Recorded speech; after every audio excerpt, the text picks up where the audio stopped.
Attack the darkness. Attack. Yes. Yeah. And you'll be able to keep, if you look at the browser window, you'll be able to look at the chat and who's chatting and how many people are online all in one space.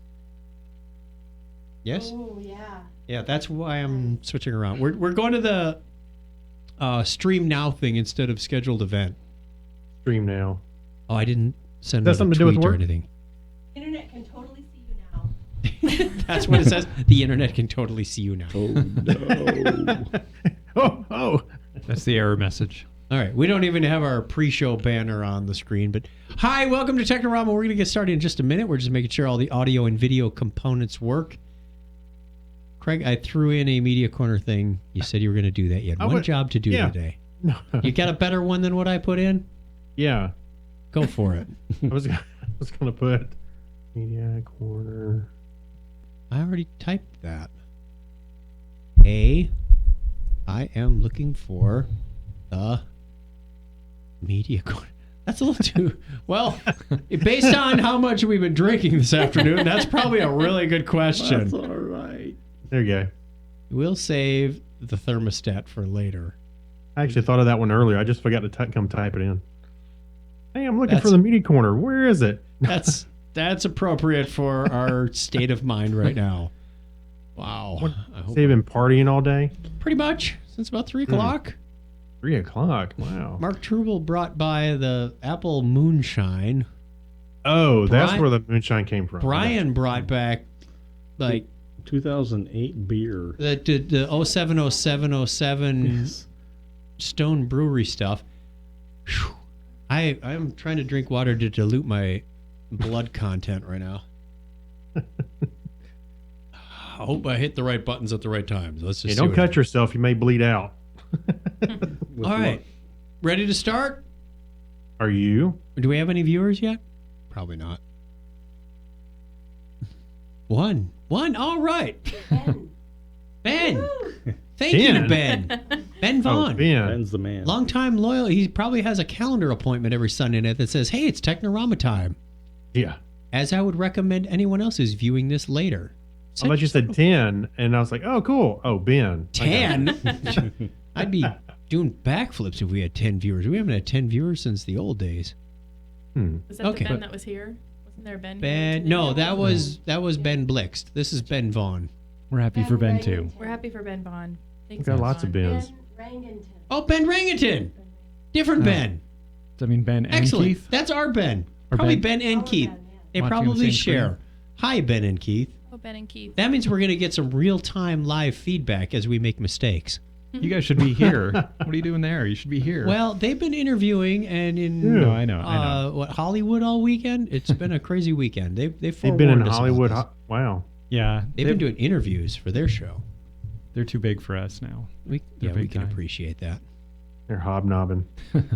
I had another idea, Craig, that I want to run past you at some point, but not right now. You guys are missed, Ben and Keith. You guys are missed. Thanks for teasing me. We are missed, Ben and Keith. I mean, we miss Ben and Keith. Ben and Jerry, Ben and Keith. We are Ben and Keith. Who brought all the alcohol? Good Could that be the media corner question? This is, yeah, that's appropriate. Over there. This in is the media corner. Where's the alcohol? You did that pretty well. Oh my God, I need that more was liquor. scary. Do that again. Over there in the media corner. That's pretty darn close, and that's coming from the source. Who was that? That was Scott. Okay. No, it wasn't. Let's do okay, we'll do a quick sound check on everybody. So, my level. Hi, welcome to Technorama. Looks pretty good. Okay. Anyone else? Scott. Boo. Hello. Scott's on 5. I'm on 5. Who's on first? Scott needs to come up just a hair. Here we go. Yep, there I am. Yep. Tiffany? Hi. Moonshine. Moonshine. Don't shine your moon over here. Ooh, this is a family show. Shine Oh, boy. on, shine on harvest moon. Okay. Jack? Shine on you, crazy diamond. Check 1, 2. Sweet. Check. And Craig. We are not currently able to sign our handbrake downloads. Since our downloads is not code signed, OS X will flag the application from an identified developer. I lost my Are breath you there. ripping DVDs with handbrake? No. Uh-huh. He didn't roll Save it for the video. show. Come on, save it for the Legally. recording. Yeah, it's legal. He's It's all legal. reading a legal disclaimer. Great. Yeah. Okay, here we go. In 3, 2, 1. Technorama episode 466, Questionable Metaphors. Good morning, folks. This is your captain speaking. Technorama. Remember when? Technorama. On this day in tech history. Tech. And now, the news. Tech. What the chuck? Technorama. Welcome to Blockhead Video. Hey, I'm looking for the media corner. Where is it? Over there, in the media corner. Of course. Technorama. Hold my beer and watch this. Unfasten your seatbelts and disregard all safety rules. Here are your flight crew, Chuck and Craig. Don't hand me your beer and watch this. Hey, do I get to play the straight man tonight? The sober man tonight, I think, is what you get. Welcome to Technorama. This is the show that takes a lighthearted look at tech, science, sci-fi, and all things from the geeks. This is your first time listening or watching Technorama. Thank you for joining us. If you're a returning listener, welcome back. We appreciate you giving us your time. I am Chuck Tomasi, and joining me, as always, is Craig Stepp. How are you, Craig? Apparently way more sober than I need to be tonight. You missed the party. Sounds like it. We are having a party, and that is because we have some friends in town. I'm going to start on microphone number 5. Joining us in the binary studio is... Scott Tyler. Longtime listener. Well, recent listener. How long have you been listening, Scott? Longer than I can remember. Since we told him to start listening. Since he started hanging out with us at Dragon Con and going, what is this all about? But that is a trick Yeah, question what are you because I've been drinking a lot tonight. He's joining us. I love the shirt, too. The Spocktoberfest Pon Far Pale Ale. I like that shirt. Yeah. That's one of my favorites. He got that at Dragon Con, didn't he? I did. Scott's claim to fame is he is the Santa Bot at the end of the Dragon Con parade. Yeah, and Santa Bot is currently in the closet. 4 years of college. I may come out. 4 years of college, and that's what you're known for. Hey, I like to leave my mark somewhere. Also joining us in the binary studio is... Tiffany Matlock. Whoop whoop. She comes with her own whoop whoops. And... I'm Jack Mangan, and I have come here to crush my enemies, see them driven before me, and hear the lamentations of their women. Whoop whoop. Gonna be a fun show. You can see where this is going, and we haven't even started on the content yet. So stick around. We've got lots more to go. In this show, we've got pasta. Can we just have a pasta thing in Crabs Against Humidity, or Crabs Adjust Humidity? We've got rich beggars, and we'll tell you who shot first. Stick around. Greetings from TG Geeks Webcast, where Ben and Keith, the two gay geeks, talk about all aspects of geekdom and nerdery. Sci-fi, comics, film, horror, genre, you name it, we talk about it. Find our episodes each week on tggeeks.com. Visit our Facebook page, TG Geeks Webcast. On Google Plus and YouTube, look for us as 2 Gay Geeks. You can tweet at TG Geeks and at the 2 Gay Geeks. Or call our feedback line at 469-TG Geeks. That is 469-844-3357. Happy listening. Peace. Cheers.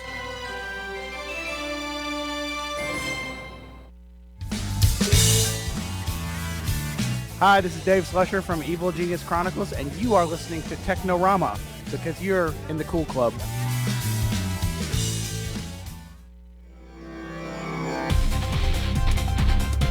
I think Dave's promo is the oldest one we can still use. It is, and you know what? Hearing that music and his voice mixed together brings a smile to my face every time. It's old yet still very recent and relevant. The sad thing is, just like Dave. I don't think he listens to us. Wow. Just like Dave. Yeah. Old and relevant. Oh, did you say old and relevant? That's what I took your words. I'm telling on you. Sorry. We have some feedback from the listeners. First, we have to sing along with the song. Oh, this great. ought to be fun. Here we go. Letters. Letters. Letters. Letters. Alphabet. Who's got harmony on this? Reach right out and pull one out. Ouch! Letters. I love those letters. Let's find out what you got to say. Oh boy! Mailman. Ding dong. Wait, you guys sound jovial. We sound like ding dongs? What? Didn't hear anything. Letters. Oh, sorry. I missed it. Yeah, letters. Let's find out what we've got today. We've got a voicemail from Crazy Joe. Our question of the week last week was Crazy Joe. What was the... We got to find Crazy Joe's. He had a bumper for Slice, didn't he? It's Crazy Joe. He's crazy. Something like that, wasn't it? Everything's got to go because he's crazy. Odds are it's on this hard drive somewhere that Mike left me, and I will find it. I have a deadpan one we can edit from Crazy Joe. Or we'll just have to put together our own. We asked, what was your first CD you bought? Because last week was the anniversary of the compact disc player being released. So, this is his response. Hello, Craig. Hello, Chuck. Hello, whoever else is in the studio. And the rest. Time of this call. Crazy Joe here. And just calling to answer the question of what was the first CD I ever owned. The first CD I ever owned was 4 CDs. I bought a box set.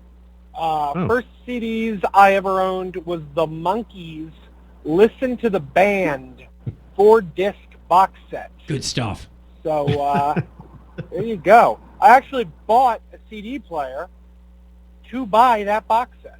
Sweet. Because it was at a time when a lot of the Monkees albums were out of print, and I had them on cassette or vinyl, and I no longer had a vinyl record player. It had broken. And the cassettes were not in great shape, and the albums were all out of print.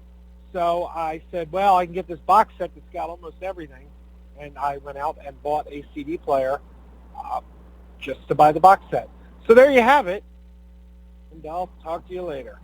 Bye. Any pawn shop would have had a record player. A wise investment for a CD player to get the 4 CD Monkees set. Yeah, that's right. I want to go around the horn. Jack, what was your first CD that you remember purchasing? Actually, I got 12 for the price of 1 penny. You did the Columbia.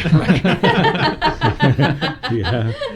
No, that would have been around 1990, so it would have been thrash metal. Probably would have been Testament or Overkill. I actually don't know specifically what the first was, but probably something like that. I got a 1984 was when I purchased my CD player, and the first one I bought was, I think I mentioned this on the last show, Billy Joel's The Bridge, one of his more widely popular albums. I think there was one hit off of that thing.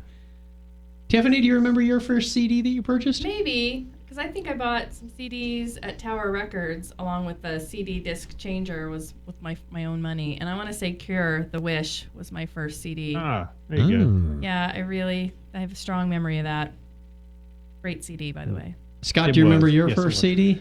Well, it was one of 2, I think. We went to the bank and made a deposit. That's right. Not that kind of CD. I had to cash my lawn mowing checks. You got checks? You didn't get cash? Well, they didn't. It was a small town. Yeah. I think it was Let There Be Blood from AC/DC was my first one. Nice. AC/DC. Very well played. All right. We also have a couple of Facebook messages in the feedback, because we do tweet this out on Facebook first, and then it hits Twitter, but we never get any response from Twitter for whatever reason. Nobody follows Technorama. Twitter's dead. I mean, there's a couple hundred followers, but nobody responds to any of these. I check every week, and nothing ever comes back. We want to hear from you, but the Facebook people came back. Ben says the soundtrack, that's Ben Rangaton, who's on the live stream right now. Ching! Mm-hmm. He says the soundtrack to Star Wars Episode 4. I could hear rocking out to that. That's pretty cool. I think that was his first vinyl album, too. The guy, he's fallen into the George Lucas trap and keeps buying the media over and over again. Yeah. And Janet responds, probably a Madonna album, which is about the time CDs came out, so that makes sense. That Janet Jackson that replied? No. I generally don't use last names unless I know specifically who they are and can attest to their... So that's our feedback. Woohoo! Another letter from our listeners day. I just realized they say another letter, like we only got one. I just realized you really thought I meant somebody we knew, Janet Jackson. Well, yeah, we do have a few listeners in the birthday calendar that we sort of fictitiously put on there, like Elvis. How about we do the history thing? We need to roll for initiative, and Scott got us some. Come on. Yeah, you got your D20 right here. Okay, we were gonna roll a D6, but Scott got us some crazy D6s that had like negative numbers on them and whatnot. So What? We're not gonna roll that. Negative So numbers. I rolled a 10. Jack. Oh, good sound effects. Oh my god. I got a critical miss. I think I'm going to fall off my chair or the microphone. You got a 1? I rolled a 1. He's going to choke to death on his microphone. Right. I got a 1 last week. Tiffany? Got a 12. A 12. 12 get me. Scott can roll, but he can't see the screen. I can't see the screen. Okay, so it's between us four. What'd you get, Craig? Okay. I got a rock. Yeah, nice. 7. Charlie. I got a 7. So we know it goes. What'd you get? 12. 12. So Tiffany, Chuck. I needed to go in like a Just circular point. pattern. Just point, everybody. All Yeah, right. just point. We're gonna start with Tiffany, then we'll go Jack, Craig, me. Just because that's the way I see it on the screens. Okay. Tiffany, you're gonna go first, so I'll read out this part that's highlighted, Okay. and then you can have it was on this date in whatever. Okay. First one. Right, here we go. On this day in history for March 9, 2016, this is the 69th day of the year in the Gregorian calendar. There are 279 days, he said 279, remaining in 2016. It was on this date in 632 that the farewell sermon, Kabuta Tula Wada, of the Islamic prophet Muhammad. Did what? What did he do? It was his last sermon. Oh. Farewell, Muhammad. Memorable. Actually, so am I next or is it? You're next. Okay. Because mine's kind of like a Jeopardy question too. But Yeah. all right.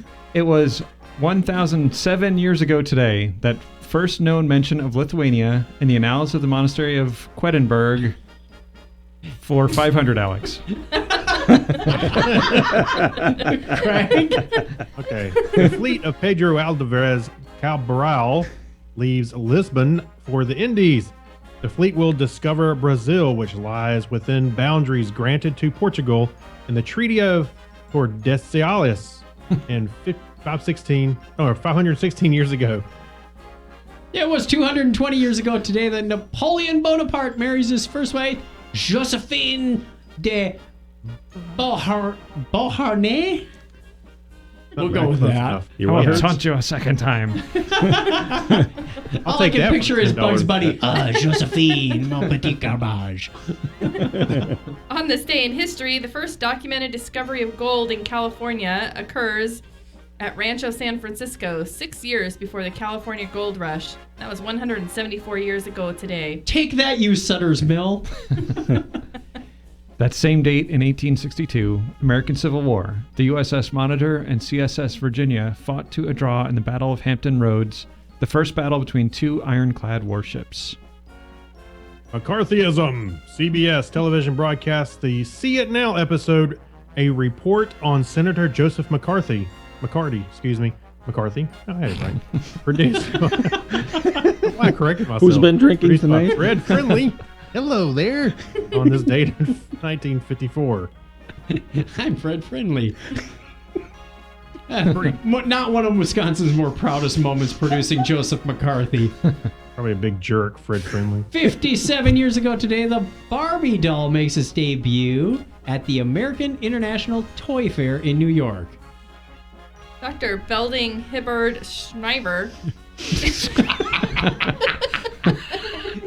Sounds like one of the answer cards we got. Implants for the first time a shunt to be inverted into a patient. Oh, invented. Into a patient. Which allows the patient to receive hemodialysis on a regular basis. Oh, so hemodialysis was invented 56 years ago today. Honestly, someone who knows what hemodialysis is. I like that that's the word that you got right out of that whole thing. The sad part is my eyes skipped a line and said Dr. Belding Hibbard Scribner implants the first Barbie doll. Wow.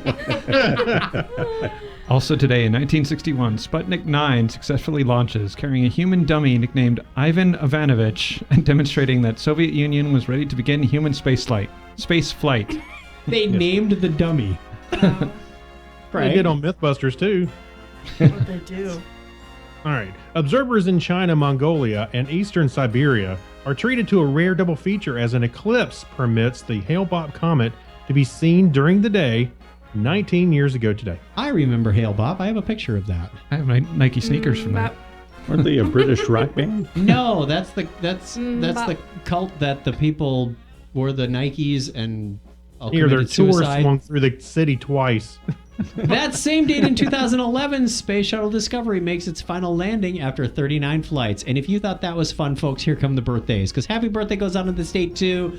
The man for which our crazy country was named, Italian cartographer and explorer, Amerigo Vespucci. Yes, we are all known as Vespuccians today. He was born on this date in 1854. We spelled it wrong. Amerigo. Okay. 1854? Yeah. I'm sorry? No, What was that? 15. Someone transposed a number when he was editing. Guilty. Before that, we were just that place. Yeah. Yeah. India. German astronomer and theologian David Fabricius was also born on this day in 1564. Yeah, these go in chronological order, so obviously 1854 was wrong. Born March 9th, 1824, the founder of Stanford University, Amasa Leland Stanford. Yay! That was an easy one. Craig. American computing pioneer Howard Aiken is born today in 1900. Paul Wilbert Klipsch. I always wonder if I'm saying that wrong or saying something dirty. The founder of Klipsch Audio Technologies was born today in 1904. And the first man in space, Russian colonial pilot, Colonel. Pilot and astronaut, Yun Gangrene. So Yuri Gagarin. Oh, boy. That's funny. Cut it off, Jim. Cut Craig, it off. I think she's stolen your title. I know. Hey, I'm the He one would that have been screws 82 the names up today here. if he wasn't so gangrene.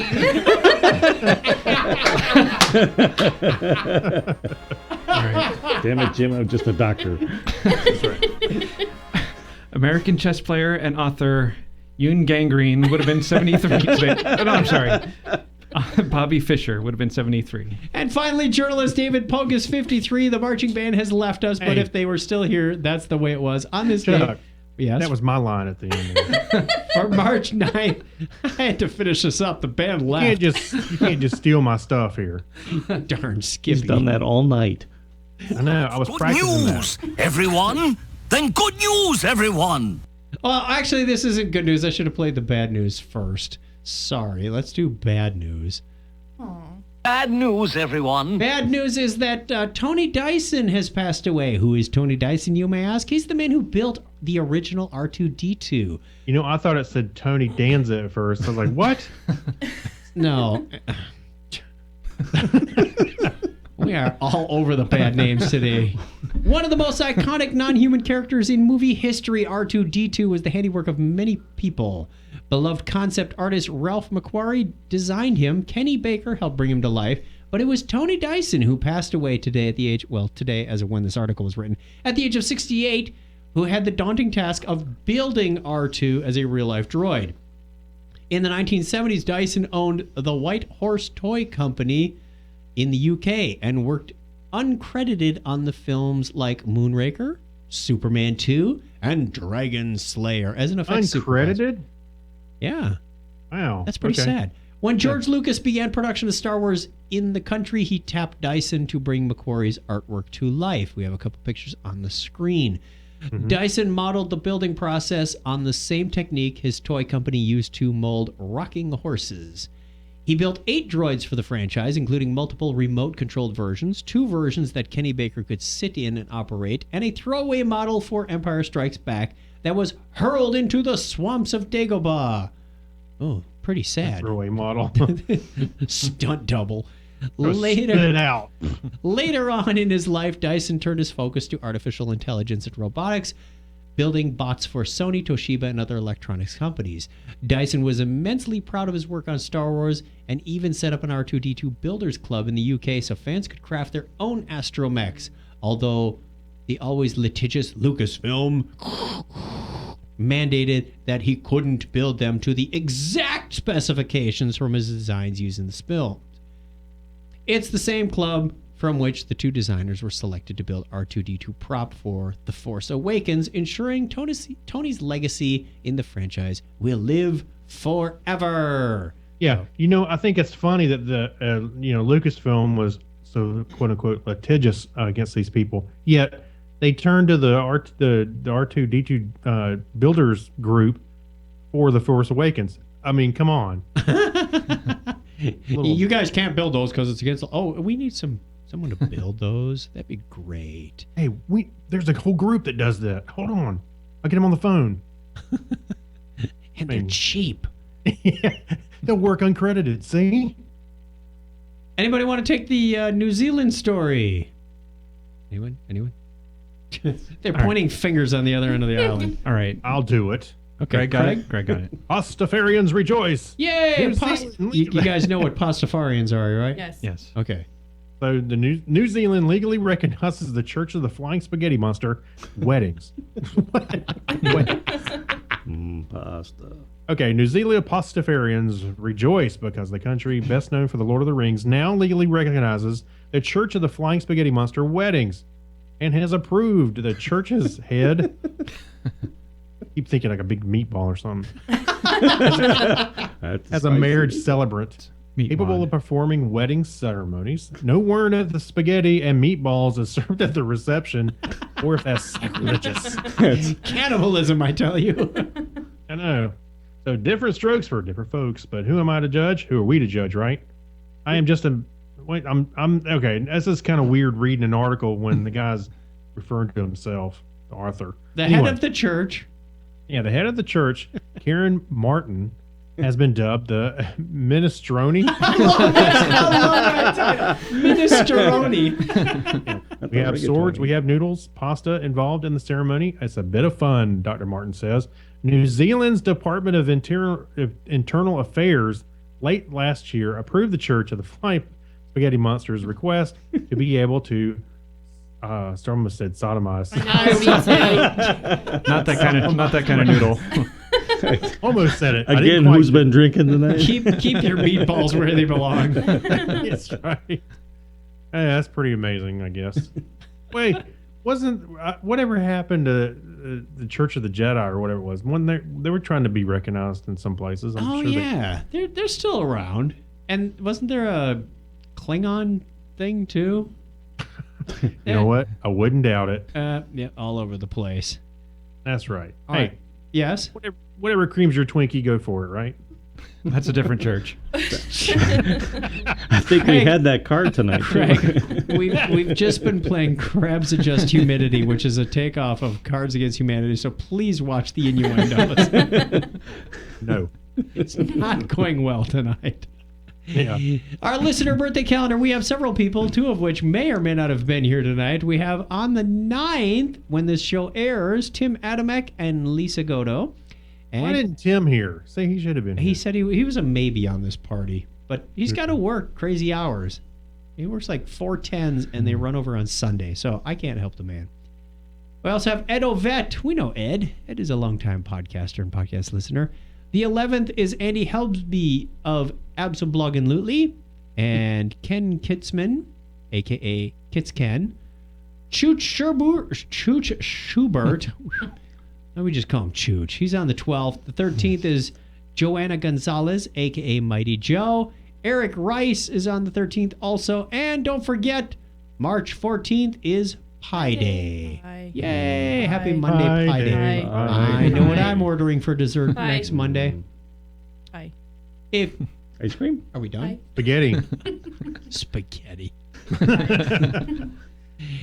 If you want to get on the Technorama birthday calendar, go over to chuckchat.com/wiki, and we will wish you a happy birthday at the appropriate time of year. If you didn't make it on the calendar this year and it's still your birthday, happy birthday to you anyway. We want to share the love with you. I have a great idea, Chuck. Yes? Maybe we should just like randomly announce people's birthdays, not on the date. So they have to kind of listen to see when they're.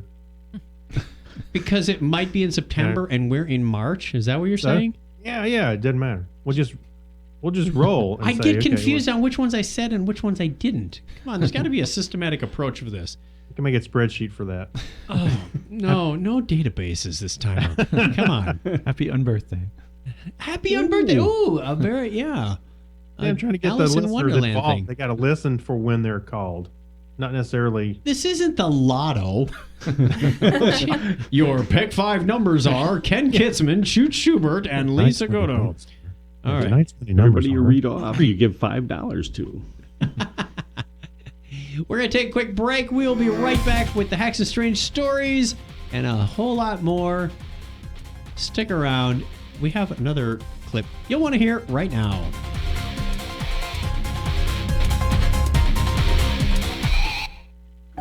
Belly button biometrics, when only the highest level of security will do. Did you know that belly buttons, also sometimes called navels, are more unique than fingerprints?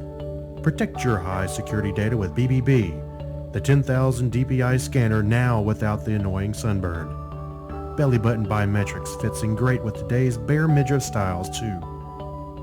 Make your passcode match your dress code with belly button biometrics.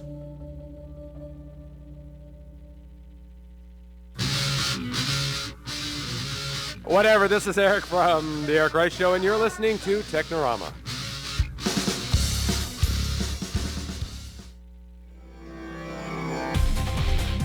Happy birthday, Eric. Is there even an Eric Rice Show anymore? Probably not. I just threw that in because it's his birthday. I know. See, we get to Why use not? that. We get to use that thing once a year. All right. Forgot almost had the Hacks and Strange stories. We're not doing things out of order this week, are we? Hacks and Strange stories. From Oddity Central, we have a UK beggar sparks outrage after getting into a $70,000 Audi at the end of his, quote, shift. Okay, I'm done. You know, you hear about these people who are supposedly homeless and beggars, and they're hauling in cash, or they have cash and they're just doing this. We had this discussion before the show started. Do you give them a can of beans or do you give them cash? I'd rather give them a can of beans. Because anyway, Matthew Brinton. Gee, thanks, man. Yeah, hope you have a can opener. No can opener. Bang it on a rock. Yeah, no can opener. Matthew Brinton, a beggar in England's Cornwall County, has earned the wrath of locals after he was spotted getting into an Audi TT in a parking lot near Bank Street. Brinton is a familiar face in the area, having begged there for several years. Footage of him getting into a $70,000 luxury car was uploaded on Facebook, and Brinton has been receiving death threats ever since. Wow. The 35-year-old beggar who lives with a friend claims to have received the car as an inheritance from his grandmother. Yeah, sell the car and get something real. He also says that the Audi has since been stolen, and he's now fearing for his life. Quote, I have not seen any of the social media posts because I don't have access to the internet. Because according to the police, I've had lots of death threats, he said. People are assuming too much and I'm getting a lot of abuse. This has been going on for years. So Wow, apparently your accent is like really terrible. really- yeah. Okay, we'll stop. I was going to there. say authentic, but okay. Blimey. There's been a crikey. Lots of knife. Wrong one. There's been a video that's been posted to Facebook on February 18th, and it's indeed received hundreds of abusive comments from irate locals who have actually seen Brinton in person and given him money. I'm particularly disgusted as he conned £40 from an elderly gentleman I know to pay for a B&B for the night, then went home. One person commented, the poor elderly gent was distraught that his kindness had been abused in such a way. So my question to the others in the studio and to you, Craig, is how much do you believe these people with cardboard signs on the corner that they are destitute and homeless, or are they in fact con artists? It's not like it's a cardboard sign as proof of anything. I mean, you can only take somebody at their face value. Either you do something that's right for you, and you know you did the right thing in your heart by helping somebody out, whether or not they deserved it. I don't know. That's But let's say you can do, right? You give them All you can do. $10, and then you later find out that they're a fraud. Does that preclude you from helping others? You can't judge everybody by. Yeah, I think you have to take it on a person by person basis, and it's that's a tough call. But Yeah. I Give think you them a have to- can of beans. I was gonna say I'll You give him can- a can of beans. All right. You can judge a little bit by the last photograph of that person you were talking about. I mean, the parka he was wearing is like a $200 parka. I mean, that's not a. That is a nice That's parka. not a cheap coat. Yeah. So I mean, you kind of have to use all your instincts when you're. He's doing even it. covering himself up with another expensive coat. Yeah. So, I mean, Hey, like I said, you can only do what makes you feel right, and if you did the right thing in your heart and gave him $10, so what if he's a crook? It's his fault. I mean, that's on him, not you. All right. Well, since we're on the theme of ethics and possibly religion, because you want to do the right thing and be kind to others, right? Hallelujah. Mm-hmm. Who wants the next question? The next article about a Russian church. Is there? I think Jack needs it. All right, Jack will get it. Russian church to pay $11,500 in debt in prayers for construction company. I like this because you can get out of a debt with prayers. That's old I'm school. intrigued. It appears that in some parts of the world, prayers have legit market value. For example, a church in Russia is getting away with $11,500 debt by promising to pray for the good health of the creditors instead. The Nizhny Novgorod Diocese of the Russian Orthodox Church owed 916,000 rubles to construction company Era for designing a heating system for one of their buildings. The church was only able to settle half the amount, and the company decided on taking legal action. But the owners of the company happened to be religious people, so the church was able to convince them to agree to a pretrial settlement in which the loan would be written off and the church would pray for them in exchange. All right. Wow. I'm intrigued. Why didn't I think of that? Does that work for school loans as well? I pray my children can get through school. Yeah. Right. How about the Toyota dealership? There's a picture down below where they're actually praying for the creditors. So there's proof, yeah. Although it is common to make financial donations to Russian churches in exchange for a prayer, this is perhaps the first time such a legal agreement has been reached. In fact, the diocese legal department was rather taken aback when the company readily accepted the offer. Holy crap, they bought it! You know what? This sort of reminds me of the plot to The Producers. Isn't this what Martin Luther was against? It's You can springtime actually for sell Martin Luther. prayers. It's springtime for Hitler. All right. We had an agreement on the design of the heating in a building that belongs to the diocese and which houses the Pilgrim Center, a church representative said. It turned out there were financial difficulties, but we ourselves were surprised when the plaintiffs before the court suggested to make a settlement agreement in place of prayers. They even constituted the wording themselves. They're as dumb as we think they are. It seems that the company was more than willing to withdraw charges when they realized that the goodwill of the church was at stake. It obviously was a great deal for them. Perhaps they thought that the church's prayers might bring them far more benefit than the amount in question. God bless them. Would they accept the same deal from Pastafarians, though? That's my question. The church will just throw them a spaghetti dinner. Just during Lent. Fundraiser. During Lent? No meatballs, then. No meatballs. It's pasta. Meat's optional. We want to give a shout out to the chat room. Who's on the chat room this evening, dear? We still Ben? You know what? Ben has. It sounds like Ben left.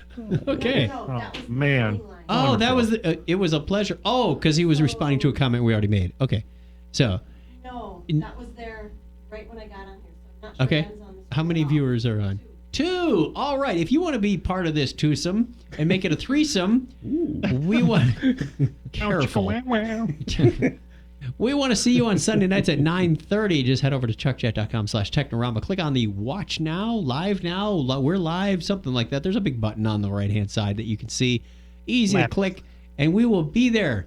Do like Ben. Set an alarm on your phone, computer, whatever it happens to be, and hang out with us, and we will have some fun with you, and you can have some fun with us, and that's about as far as we're going to go on that. No legal obligations. Was that there. the end of the articles? One, It two, looks three, like it. four. Wow. What'd you do? Shorten the show? No, I had like 16 here. Oh, you know what happened? I hate to admit this. You deleted it. No, I left the Google Doc open. And the cat did it. Honest, that's what the cats did. There were like 50 Omega symbols on this thing. I don't know how the Omegas got on there or how you even make an Omega symbol. And I just cleaned up, but apparently they must have done a select and delete somewhere too. Control. You know, rats. Chuck, my high school teachers never bought that when I said that same excuse. This is the dog Yeah, ate it, right. but the cat stepped on the keyboard. Okay, well, short show for you tonight. I'm doing the show notes next week. You do the show notes next week, and I'm not going to leave the show notes open for more than 5 minutes. Shame on me. The cats ate it. We don't even have a... No, I had a media corner in here because, we had the... Okay, we're going to do this from memory. On the screen, if you're watching on the video, we have an actual script from Peter Mayhew proving that Han shot first. This is from an original Luke Starkiller and whatever the original script name was. And if you read the script, it says Alan, who I believe was later renamed Greedo. That's the idea, Solo. Alan. You will come out. It's Alan. It's Bob. Jerry. Uta Juta, Alan.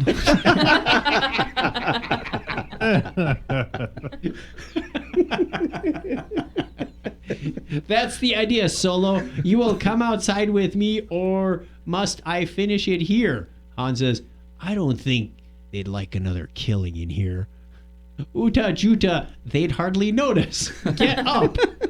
I've been looking forward to this for a long time. I bet you have. Suddenly, the slimy alien disappears in a blinding flash of light. Han pulls his smoking gun from beneath the table as the other patrons look on in bemused amazement. Han says, but it will take a lot more than the likes of you to finish me off. Han gets up and starts out of the cantina, flipping the bartender some coins as he leaves. A scene we're all familiar with. Sorry for the mess. So it's got hints of something serious has been rewritten, and if it's been rewritten that much, who's to say that this is still the original script? But in this one, Han shot first. Was there any doubt though? Wait. Wasn't it for me? I saw it. Doubt. I was there. You got to go frame by frame in the original. And speaking of the original, I also read an article this week that the latest video you can get of episode 4 is 2006 because none of the original footage remains anymore. But there have been people restoring it, kind of taking out the pieces that don't belong and making a version of the original as close as they can. So it's online somewhere if you can get the original theatrical release. They've even left in some graininess for that sake. I think you have to watch the holiday special first. No. To get that. Ow. Hey, I've got evidence. I have seen it. Craig has also it. thrown in a picture to the media corner of the set to the IT crowd. What else do we have in there? We had a couple more stories because I put them. Well, I thought the set was just pretty cool. 'cause Oh, yes. Oh, that's cool. Internet Explorer has officially lost market share. It is no longer the top browser. Chrome has taken it over. Oh, don't that.